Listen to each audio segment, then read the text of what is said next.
LiberalViewer presents. So the hiring of Sarah Palin by Fox News promises to be a YouTube goldmine, and her debut this week was no exception when the failed Republican vice presidential candidate and resigned governor of Alaska appeared on Bill O'Reilly's so-called no-spin zone for an interview, which O'Reilly, as usual, claimed was all about fairness, as you can see in this clip. You know, Governor, the perception of you is that you're not that smart. That's what Saturday Night Live trafficked in. That's what the liberal media traffics in. You heard Chris Matthews go, she doesn't know anything. That's why I want to clear this up. That's why I'm asking you these questions. Because the audience, I believe, the factor audience, likes you. They want you to be treated fairly. So I have to ask questions is that a lie? Now, is that a lie, of course, is not really the best question to ask Sarah Palin to dispel claims she's ignorant about history and politics, because calling it a lie is easy, while giving an actual explanation of history is more difficult, especially apparently for Sarah Palin, according to reporter John Heilman, the author of a new book about the 2008 election, as he explained to Anderson Cooper on 60 Minutes in this clip. Her foreign policy tutors are literally taking her through. This is World War I, this is World War II, this is the Korean War, this is how the Cold War worked, this is the new war on terror. They're trying to teach her everything because Steve Schmidt had gone to them and said she knows nothing. A week later, after the convention was over, she still didn't really understand why there was a North Korea and a South Korea. Now, understanding why there is a North and a South Korea would require Sarah Palin to understand some basic facts about the end of World War II and the beginning of the Cold War, like how the alliance between the U.S. and the Soviet Union in World War II led them to divide some territories for post-war occupation, and how those divisions solidified with the onset of the Cold War, and I would have liked to see Sarah Palin give that explanation, especially given her self-proclaimed expertise on Russia, but any need for that explanation was obviated by the way Bill O'Reilly turned the whole controversy into softball questions, beginning with the editing of the 60 Minutes accusation you can see here. I want to run you two clips from that show and have you react. The first one is from one of the authors of the book Game Change, John Heilman. Roll the tape.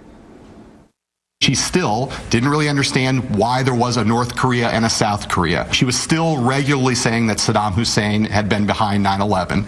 And literally the next day, her son was about to ship off to Iraq. And when they asked her who her son was going to fight, she couldn't explain that. And regarding Sarah Palin's knowledge of the history of North and South Korea, after leaving out John Heilman's references to Sarah Palin's ignorance about the history of World War II and the Cold War, Bill O'Reilly reduced that issue to just this questioning. Is this guy lying? He says you don't know the difference between North and South Korea? Yeah, that surprised me. I hadn't seen the 60 Minutes thing. I had been warned, don't watch. It is a bunch of BS from Schmidt. Is that a from lie, some though? of those guys. Yeah, that is a lie.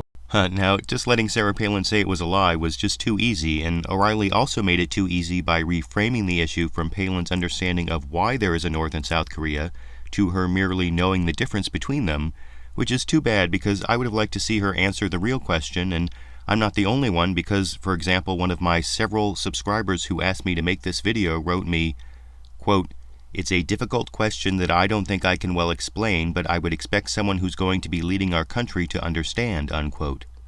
But Bill O'Reilly never asked that difficult question, instead concluding the issue with the softball you can see here. When this guy said Sarah Palin didn't know the difference between North and South Korea, I went, that can't be true. Maybe these are the same guys, though, who are saying that, some of the other tinfoil hat controversy and look, this guy is a writer for New York Magazine. It's a left-wing magazine. Not a very tough follow-up, which was only one of several softball questions in O'Reilly's love fest with Sarah Palin, not least of which was the question Bill O'Reilly asked Sarah Palin about Democratic Speaker of the House Nancy Pelosi that you can see here. Do you think that she's a kook?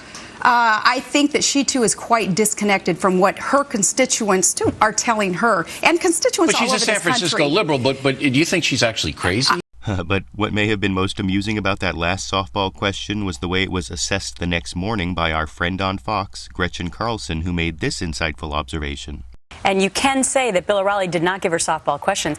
Is Nancy Pelosi a kook? That's a tough question. And I think she answered. It is. That's a very tough question. Right. And she answered it, I thought, in a very diplomatic way. I particularly like there the way Gretchen Carlson rebuffed the laughter of the brown-haired guy who's not Steve Doocy, pressing on straight-faced and serious with her ridiculous assertion. And it's that kind of willing suspension of disbelief, I think, that's necessary to accept what Fox News is selling here, or even accept the idea of Sarah Palin being paid for her analytical skills, but I want to know what you think. Have Sarah Palin's answers to the questions about her knowledge of North and South Korea, or in fact have any answers ever articulated by Sarah Palin, demonstrated that she has the depth of knowledge and the communication skills to be a paid policy analyst on a nationally televised news program?